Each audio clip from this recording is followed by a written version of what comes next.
Итак, криптоэнтузиасты, максимальные иксы вам в хату. Максимальные иксы вам в хату, потому как у нас сегодня самый прекрасный день в мире. Самый прекрасный день в мире. Солнце за окном. Все просто по красоте. Итак, биток 3,5%, эфириум 4,5%, XRP 8,8%, 8,1%.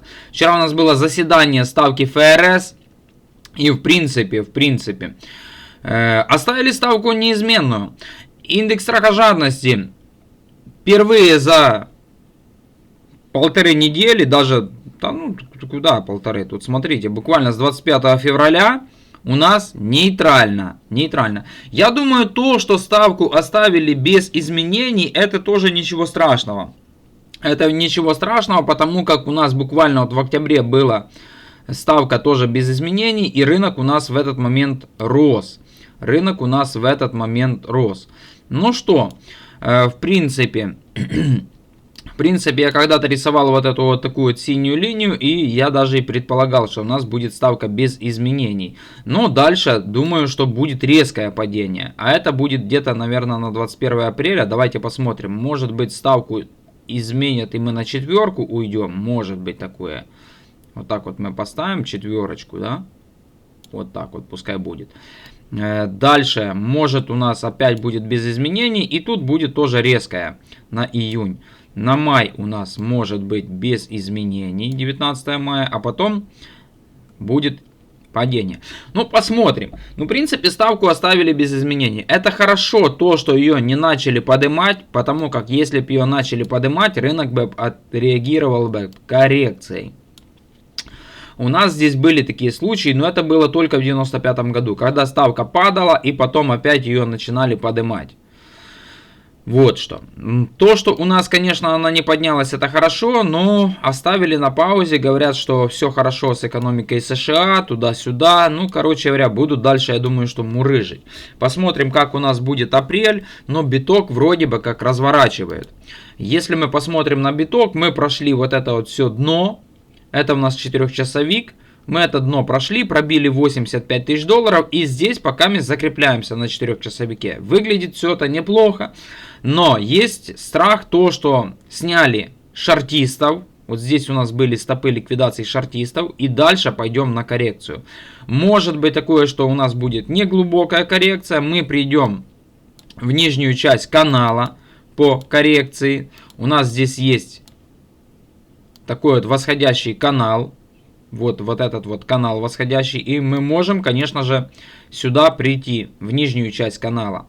Не обновить лой. Но не исключаю коррекцию вплоть даже до 73 тысяч долларов. И если мы там будем, там должен быть быстрый разворот.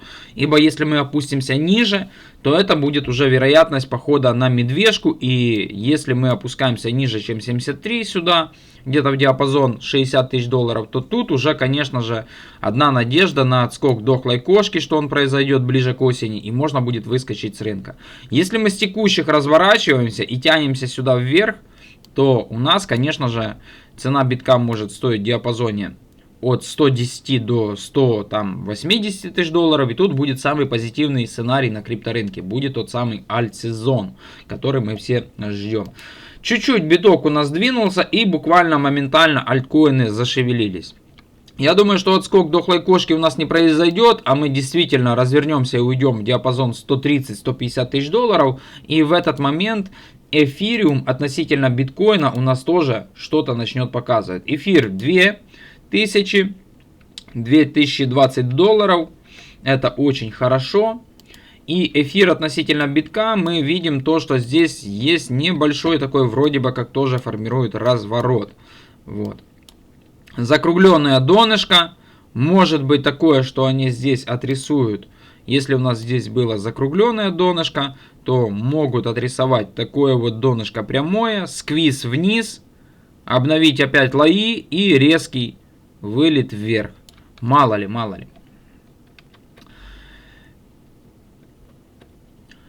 Итак, друзья, нужно сделать максимальную подписку на канале, потому как большинство моих зрителей смотрит канал без подписки. Вот, говорили, нужно посмотреть статистику. Мы вот смотрим, новые зрители 2238,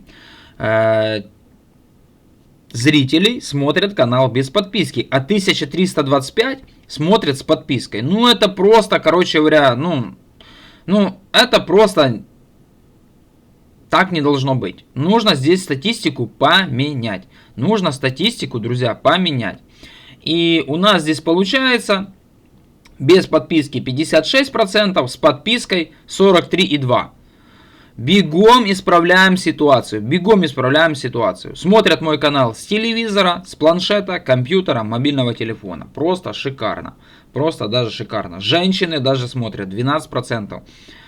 Огромная благодарность нашему не слабому полу, а самому прекрасному полу в мире. Это, конечно же, женщины. Самый слабый пол, я считаю, что это мужчины. Женщины, они намного веселее и намного, короче говоря, круче себя чувствуют, чем мужчины. Так что, вот такие дела. От 18 лет меня никто не смотрит, да, 65 и старше. 65 и старше, 8% смотрят мой канал. Ну то что, хапанем мы кофейка. С утра кто пьет кофе, кто воду. Я, конечно же, водички попил. Можно, конечно, сделать небольшое эспрессо, бахнуть. Итак, давайте мы пообщаемся с криптокотлетой, искусственным интеллектом. Какие можно альткоины приобрести на альтсезон? С какого сектора? Кстати, криптоэнтузиасты, если вы смотрите мой канал, внимательно смотрели, мы в прошлый раз рассматривали с криптокотлетой, что может произойти с ставкой. И она сказала, что ее не будут менять. Если представляете, она сказала неделю тому назад, что ставка не будет меняться. Какая она хитрожопая, эта криптокотлета. Просто хитрожопая. Ох, она хитрожопая. Ну давайте мы с ней свяжемся. Что она нам сейчас скажет по поводу ставки? Сейчас мы ее немножко позадалбаем.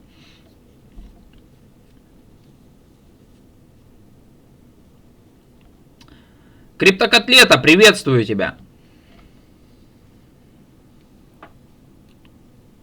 Привет, как ты? Что нового на крипторынке? Ну, я, в принципе, нормально себя чувствую. Смотри, мы в прошлый раз рассматривали ситуацию по поводу ставки ФРС.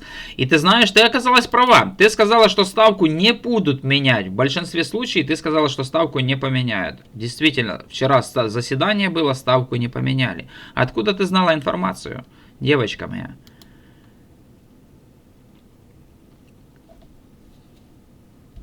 Ну, спасибо, приятно слышать. Я просто опираюсь на тренды и экономическую логику. В последнее время ФРС придерживается стратегии паузы, чтобы посмотреть, как экономика реагирует на предыдущие повышения ставок. Это было вполне логично, что в этот раз они могли бы оставить ставку без изменений, особенно если данные о экономике не показывают сильных отклонений. Но рад, что совпало. Как ты видишь ситуацию дальше? Ну, смотри, я думаю, что то, что оставили ставку без изменений, и это не очень страшно для крипторынка, потому как у нас была ставка без изменений с сентября по октябрь, в октябре тоже была без изменений ставка, и рынок рос. Рынок рос на... это правда. Ставка без изменений на протяжении длительного времени не является чем-то пугающим для рынка. Наоборот, это создает стабильность. И крипторынок может спокойно реагировать на такие моменты, не испытывая сильных потрясений. В том числе, как мы видели с сентября по октябрь, крипторынок может начать рост, когда ставку держат на одном уровне, поскольку инвесторы начинают смотреть на рисковые активы с перспективой роста. Как думаешь, рынок будет реагировать на этот факт с позитивом, или мы увидим все-таки боковик в ближайшее время? Но, в принципе, что, боковик мы можем, конечно, увидеть. Я думаю, что недельки две нужно посмотреть, какая будет реакция на рынке. Если мы за эти 2 недели отрисуем боковик, то может быть такое, что апрель будет даже в плюсе.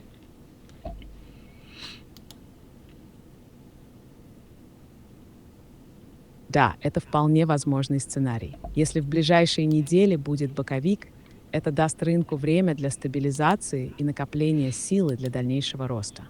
Апрель, с учетом некоторых факторов, таких как возможное снижение ставки ФРС или дальнейшие макроэкономические данные, может стать хорошим моментом для начала роста. Я думаю, что важно будет следить за реакцией в эти 2 недели, особенно если мы увидим устойчивую поддержку на текущих уровнях. Это может быть сигналом для будущего роста в апреле. Как думаешь, что еще может повлиять на рынок в ближайшие пару недель, кроме ставки и боковика?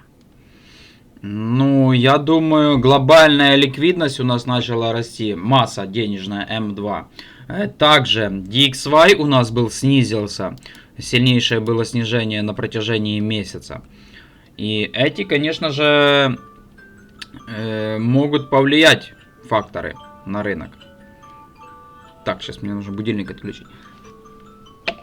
Абсолютно верно. Растущая глобальная ликвидность и снижение DXY – это важные сигналы для крипторынка. Когда ликвидность увеличивается, это обычно стимулирует рост активов, в том числе криптовалют.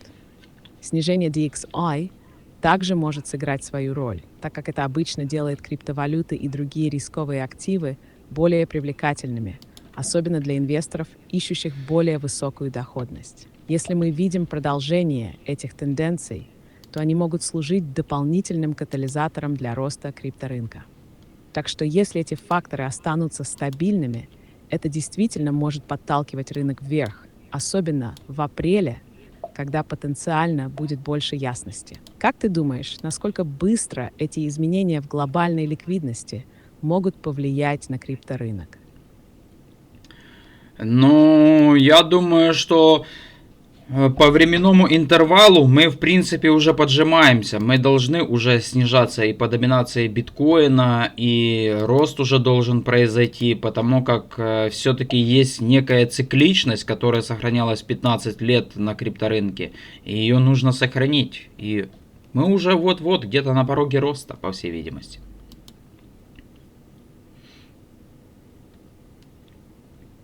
Ты абсолютно прав. Цикличность на крипторынке имеет большое значение. Если исторически наблюдать, после каждого сильного роста биткоина, когда его доминация достигает пиковых значений, затем наступает период альт-сезона, где доминация биткоина падает, а альткоины начинают показывать сильный рост. Сейчас, по твоим наблюдениям, мы действительно можем быть на пороге изменений. Если доминация биткоина продолжит снижаться, это может стать сигналом для начала роста альткоинов. В сочетании с глобальными факторами, такими как повышение ликвидности и снижение DXY, этот цикл может запустить более широкий рост на крипторынке. Ты ожидаешь, что биткоин будет доминировать еще какое-то время или уже готов к откату в доминации, чтобы дать место альткоинам? Я считаю, что уже он готов дать место альткоинам, потому как если посмотреть глобально на цену, ну, допустим, глобально на график биткоина, он уже практически завершил свое движение, практически полностью завершил свое движение. Бычий цикл состоялся по биткоину, и остается только у инвесторов надежда на рост альткоинов. Потому как по биткоину ты уже ничего не заработаешь так сильно глобально, а на альте можно еще заработать. И здесь будет, наверное, все-таки движение на альте.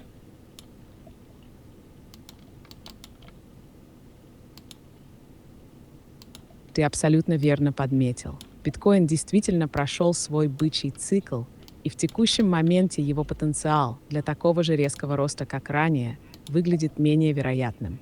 Уже на таких уровнях, как сейчас, на биткоине, инвесторы скорее фиксируют прибыли и переходят в более рисковые активы, такие как альткоины, где еще есть пространство для роста. Альтсезон может наступить, когда криптопространство будет искать новые возможности, и альткоины, особенно те, которые имеют реальное применение или сильную команду за собой, могут начать показывать отличные результаты.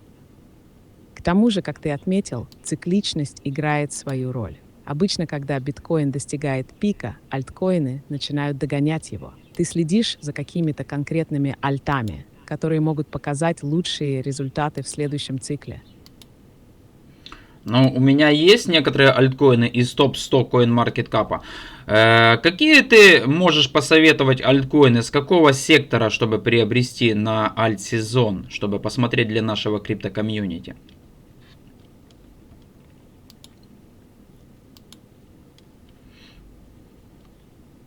Рад, что ты смотришь в сторону альткоинов. Это может быть выгодно, особенно в преддверии альт-сезона. Вот несколько секторов, на которые стоит обратить внимание в будущем, особенно с точки зрения потенциала роста. DeFi. Децентрализованные финансы. Этот сектор продолжает развиваться, и многие проекты, которые обеспечивают возможности для получения прибыли в DeFi, могут показать хороший рост. Примеры альткоинов из этого сектора: Aave, Uniswap, Maker. Два NFT и метавселенные. Хотя этот сектор пережил некоторое охлаждение, долгосрочные перспективы остаются. Это может быть интересным в условиях роста спроса на цифровое искусство и виртуальные миры. Примеры: Decentraland, Sand. 3. Инфраструктура и Layer 2 решения. Криптосети, обеспечивающие быстрые и дешевые транзакции, пользуются все большим спросом. Это может стать важной частью для масштабирования блокчейн-приложений. Примеры: Polygon, Optrams, Cheater, протоколы для Web3 Nor и децентрализованные приложения, dApps. В будущем Web3 Nor и децентрализованные приложения будут развиваться, и альткоины, работающие в этой области, могут предоставить много возможностей для роста. Примеры: Polkadot, Link, Filecoin, Phil. 5. Сектора блокчейн-игр. Игры на блокчейне продолжают привлекать внимание, особенно если будут улучшаться механизмы Play to Earn. Пример: Gala Games, Gala.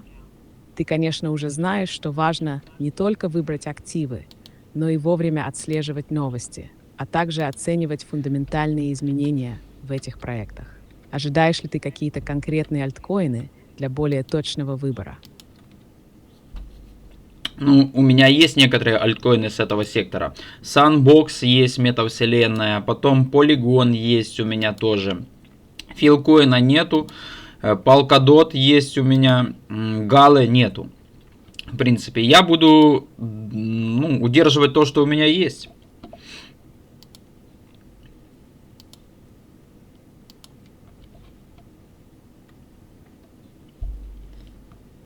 Хорошо, что у тебя уже есть такие монеты, как Polygon и Polkadot. Это вполне перспективные проекты. В зависимости от того, как будет развиваться альт-сезон, я бы порекомендовал следить за такими проектами, как 1. Chainlink, Link. Одна из лидирующих платформ для смарт-контрактов, которая позволяет децентрализованным приложениям подключаться к внешним данным. 2. Avalanche, Avax. Очень быстрая и масштабируемая платформа для децентрализованных приложений, которая может хорошо показать себя в альт-сезон. 3. Solana. Несмотря на волатильность и сложности, проект остается одним из самых интересных с точки зрения скорости и низких комиссий. Тебе же не стоит менять уже существующие позиции, если ты уверен в их потенциале. Возможно, даже стоит добавить еще немного, если будет откат, но не забывай контролировать риски. Да, конечно же. Большой капитал в альткоины не стоит заносить. Там разве что каких-то 2-3% от депозита своего, не более. И то нужно учитывать дальнейшее усреднение.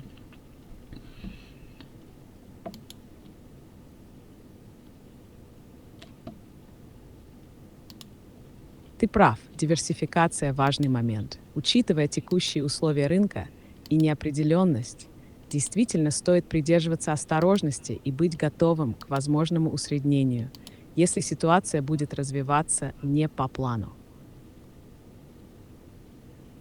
Да. Что ты еще можешь Извините, у меня посоветовать? сейчас проблемы. Не мог понять, что вы сказали. Хочу спросить тебя, какие еще альткоины ты можешь посоветовать для альт-сезона?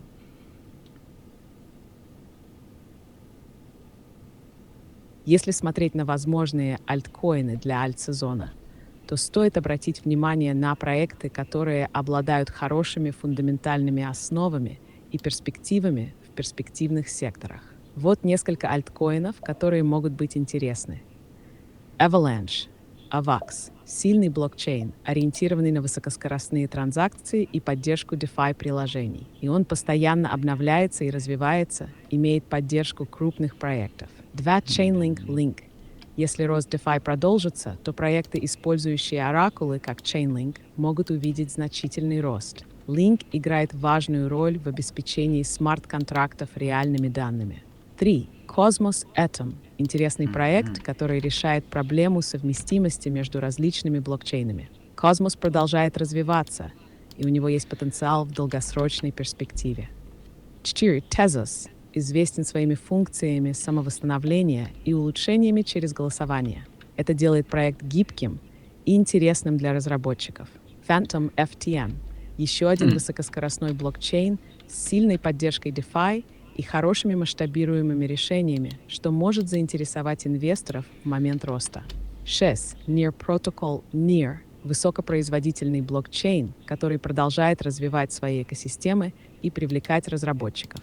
Платформа делает акцент на улучшение UX и быстрое внедрение в индустрию. Ты, в принципе, уже держишь хорошие активы в портфеле, но если добавлять еще несколько, то можно обратить внимание на эти. Главное, чтобы ты продолжал придерживаться стратегии, не перегружая портфель альткоинами, так как риски могут быть высокими. Да. Довольно-таки неплохие активы ты выбрала, не скам-проекты, и они действительно, есть у них какое-то применение в крипторынке, это не просто какие-то мемкоины там или еще что-то. Я думаю, что это неплохие инструменты, и в дальнейшем они что-то интересное должны показать на альт-сезоне.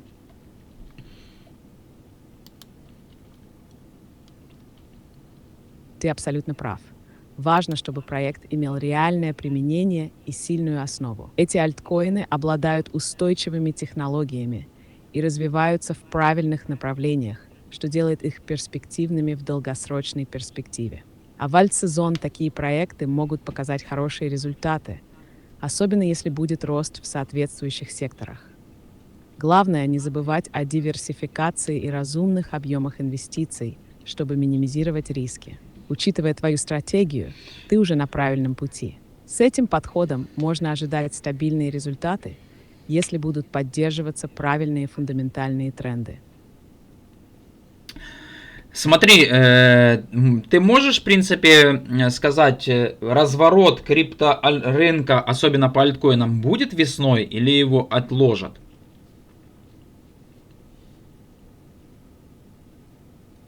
Есть высокая вероятность, что разворот крипторынка, особенно для альткоинов, может произойти весной. Весна обычно ассоциируется с ростом в криптомире, особенно после зимнего периода, когда рынок переживает коррекцию или затишье. Однако, чтобы это произошло, несколько факторов должны совпасть. 1. Глобальная ликвидность. Если продолжится рост массы денежной массы М2 и снижение DXA, это создаст более благоприятную среду для роста активов. 2. Доминация биткоина. Как ты правильно отметил, если доминация биткоина начнет падать, это создаст пространство для альткоинов. Падение доминации биткоина после его сильного роста – это классический сигнал для альт-сезона. 3. Фундаментальные факторы. Если мы увидим позитивные новости и продолжение разработки в таких секторах, как DeFi, Layer 2, метавселенная, то это также поддержит рост альткоинов. Тем не менее, мы не можем исключать, что весной рынок может немного передохнуть и не даст сразу мощного роста. В любом случае, ближайшие несколько месяцев будут ключевыми для оценки, когда именно это произойдет. Спасибо тебе за рекомендации, очень было полезно. Очень, конечно, было полезно. Спасибо. Будем, наверное, на этом с тобой прощаться, криптокотлетка, девочка моя.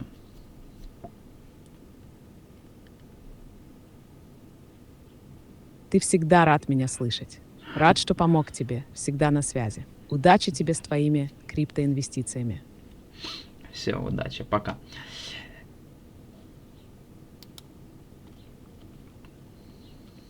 Так. Пообщались мы, ребятки, с этой криптокотлеткой. С этой криптокотлеткой мы пообщались. У нас тут общение, оно сохранится потом для истории. В принципе. И смотрите, что она думает. Ах, она мразь, короче говоря, еще та. Мразотка маленькая. Все она знает у нас. Все она знает. Мы рассматривали как раз эти альткоины с вами на стриме. Ну, Aptos мы не рассматривали. Link мы с вами рассматривали. Даже вчера мы его рассматривали. Говорит, что нормальный перспективный проект. Если посмотреть глобально на график, давайте на месячном посмотрим. Оп. Выглядит неплохо. Есть у нас здесь восходящий тренд присутствует. Не скам проект такой уже аж прям. График такой похож на, ну, на эфир, к примеру, там похож. На Litecoin похож. Дальше. Атом Космос. Ну, все знают, что такое Атом Космос. Он, в принципе, у всех есть, но его желательно использовать бы заради стейкинга. Да, там хорошо дропы раздавали. Атом Космос. Пережил, конечно, конкретную коррекцию. Падает. Но мы находимся в поддержке 2019 года. Сильно не шлепнулись. Дальше, следующий. FTM. Монетка FTM. Я не знаю, это этот график или нет. Здесь у нас какие-то такие свечи непонятные. Давайте мы вот так вот откроем на 12-часовик. На дневку. График FTM. Тоже мы с вами рассматривали. Ну, все равно. Даже если так посмотреть, присутствует, видно, восходящий тренд по FTM. Вот. Капитализация 1,5 миллиарда долларов. Как же она четко подобрала Tezos. Мы тоже с вами рассматривали Tezos.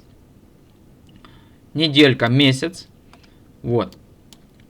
Это нам рекомендует искусственный интеллект. Это старый актив 2019 года. Tezos у меня когда-то был, я его на росте продал. Все, больше к нему не возвращался. Здесь был небольшой рост, там порядка 2 иксов был. NIR. NIR у меня есть. Токен в настоящее время находится в аккумуляции.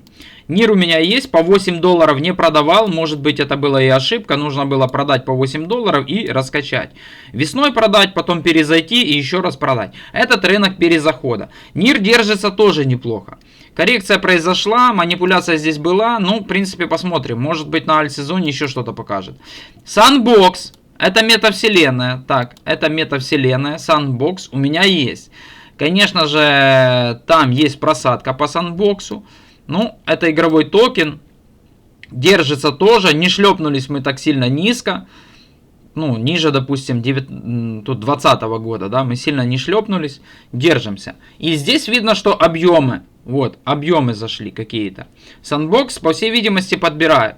Дальше, Polygon Matic. Polygon Matic, говорит тоже Polygon Matic. Я думаю, что большинство монет у вас есть, они в портфеле. Тут, конечно, Matic после своего ребрендинга, они немножко сдули это все дело. Ну, укатали неплохо. Polygon Matic. Дальше, следующий, Philcoin. Philcoin, говорит про Philcoin, что можно, короче говоря, присмотреться к Philcoin. Тоже, смотрите, объемы видно. Просто огромнейшие объемы увеличиваются. И удерживает. Есть боковик, длительный период времени есть боковик, как будто бы в зоне накопления. Да? И дальше, что у нас? Polkadot. Polkadot у меня есть. Philcoin у меня нету. Polkadot. Polkadot у меня тоже есть. Держится вроде бы тоже он неплохо. Ну, откуда началась манипуляция с 2020 года, туда мы и вернулись. Было две волны небольших роста. Похожие так, типа вроде бы как на линке. Боковик отрисовали, удерживают. Держится Polkadot. Ну, правда, система не очень. Там у них ну, просто эти парачейны, оно ничего особо не работает. Но его удерживают. Gala. Говорит она о монетке Gala. Binance Labs здесь у нас есть. Манипулятор, инвестор. Месячный график. Gala у нас выглядит вот так вот. В принципе, тоже отрисовали боковик. Все.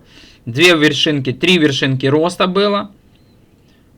Особо здесь роста еще никакого не было. Дальше. 1 инч. Она упомянула. Она сказала чуть больше активов. Я просто не успел все вдарить в поисковик. 1 инч. Тоже у нас такой вот график. Была манипуляция, сдули, все. И здесь боковичок рисует. Длительное время у нас большинство альткоинов сейчас на данный момент находится в накоплении примерно 1050 дней. 1050 дней. AVAX. Она говорит, что AVAX можно присмотреться. Месяц. Здесь на AVAX у нас такие вот 2 вершины, типа как на Нире. Неплохо. Неплохо, конечно же. Будет ли это все расти, вот что непонятно. Вот это вот страшно. И на это, наверное, у нас индекс страхожадности показывает. То, что у нас страх на рынке. И, конечно же, вот у нас на недельке. Давайте мы откроем месяц. Solana. Ну, Solana здесь показала сильнейший тренд. Сильнейший просто тренд она показала. Огромнейшая здесь она показала иксы. У меня бесплатные монеты удерживаю. Я думаю, что в этом цикле может быть такое, что Solana будет где-то в диапазоне 300-400 долларов, и тогда ее скину. Не знаю, может я ошибаюсь, я не знаю. Но все-таки есть надежда, то, что у нас Solana будет дальше расти. Вот, в принципе, вот такие вот активы. Правда, Solana уже показала сильнейший тренд. Ну, моя цена покупки намного ниже, чем 20 долларов. Это так, уже что-то радует, конечно. В принципе, вот такие вот активы. Ну, и она, конечно же, говорит, что не нужно котлетить. Диверсификация. Не нужно забывать о рисках на криптовалютах. Не нужно, сломя голову, лететь на всю катушку, покупать что-то. Но если есть у вас, допустим, 1000 долларов, и ты новичок, хочешь проинвестировать в крипторынок, возьми примерно на 70%, это на 700 баксов, какие-то альткоины, эфириум взять желательно. Часть альткоинов, 30% оставь в стейблах. Если вдруг рынок уйдет на медвежку, ты можешь на эти 30% закупиться битком на самом дне крипторынка, и сделав 3 икса, 300 долларов превратятся опять в 1000 долларов. И биток вывезет твой портфель. Вот. Если вдруг у нас не будет в этом цикле альт-сезона, не дай бог его не будет, конечно же. Если нас обманят, то в принципе 300 долларов ты таришь биток, биток делает 3 икса на следующей бычке, и твои 300 долларов превращаются в 1000 баксов. Ты возвращаешь свой портфель в ноль. Само собой, у тебя будет за плечами еще портфель из альткоинов, который в дальнейшем что-то может показать. Вот такая вот, в принципе, стратегия инвестирования в крипторынок. Нужно оставить хотя бы 30% стейблов. У меня есть 30% стейблов, я их не задействую в крипторынок на данный момент. Просто сижу с портфелем альтов и удерживаю. Все. Больше ничего не делаю. И смотрим то, что у нас действительно DXY начал падать. Буквально с января месяца мы упали знатно. А здесь, как ни крути. Давайте мы посмотрим, сколько это на месяце. Смотрите. Раз, два, 3 месяца падения. Уже 3 месяца падения. И это хорошо для крипторынка. Вот у нас было 3 месяца падения, и мы увидели потом рост. Рост на крипторынке тоже примерно 3 месяца, потому как рынок рос с сентября месяца. С середины сентября рынок рос. Там чуть мы поросли сентябрь, октябрь, октябрь, и ноябрь, декабрь, там был просто сильнейший рост. И в принципе что, доминация биткоина у нас стоит продолжительное время на хаях. Мы стоим просто на хаях, смотрите. Мы на хаях. Стоим. Поросли мы буквально с 2021 года, выросла доминация битка. И стоим уже продолжительное время на хаях, буквально с ноября месяца. В диапазоне 61,5. И идет у нас распил. Вчера у нас была небольшая манипуляция по поводу доминации битка. И опять же сегодня вернули, смотрите, опять сегодня вернули. Вот вчера у нас, да, заседание ставки ФРС, там туда-сюда, снизили, опять вернули. Ушли мы под трендовую линию, обратно же. Я думаю, что здесь скоро начнется какое-то движение. В принципе, вот так вот, друзья. В принципе, вот так вот. Ставка осталась неизменная. И это не очень, конечно же, и плохо. Может быть такое, что даже будет какой-то триггер для дальнейшего роста. Но, в принципе, вот так вот. Я надеюсь, что у нас будет в дальнейшем продолжение роста рынка. Вот такой вот у нас получился обзор с криптокотлеткой, девочкой моей. Будем с ней иногда проводить какие-то беседы, она что-то подскажет. Не, она отдельные советы дает. Хоть это искусственный интеллект, она говорит то, что нам хочется. И, конечно, она и анализирует все вот эти вот события. Все они там по интернету шастают, эти искусственные интеллекты. Она может быть даже у меня в компьютере сидеть. Смотреть, что там у меня творится. Мои фотографии там семейные или еще что-то там. Или секретные материалы какие-то будет рассматривать. Но, в принципе, все равно отдельные советы. Неплохие альткоины подобрала, говорит о рисках, диверсификации, о всем. Я думаю, что данная информация вам будет полезна. Для максимальной отдачи от вас просто подписка, лайк, комментарий. И больше, в принципе, чего не нужно. Ну, если кто-то хочет задонатить какой-то там 1-2 доллара на кофе, все ссылки есть в описании под видео. В том числе биржи, которыми я пользуюсь, закрытый телеграм-канал, тоже, короче говоря, есть в описании под видео. Переходите, будем давать вам советы о формировании портфеля, портфеля, если вы новичок, и будем, конечно же, глобально рассматривать, как выскочить с этого рынка, чтобы не попасть на медвежку, потому как медвежка будет 3 года, друзья, не забываем об этом. На данной прекрасной ноте будем заканчивать. Всем спасибо за просмотр, всем пока, до связи и мирного неба.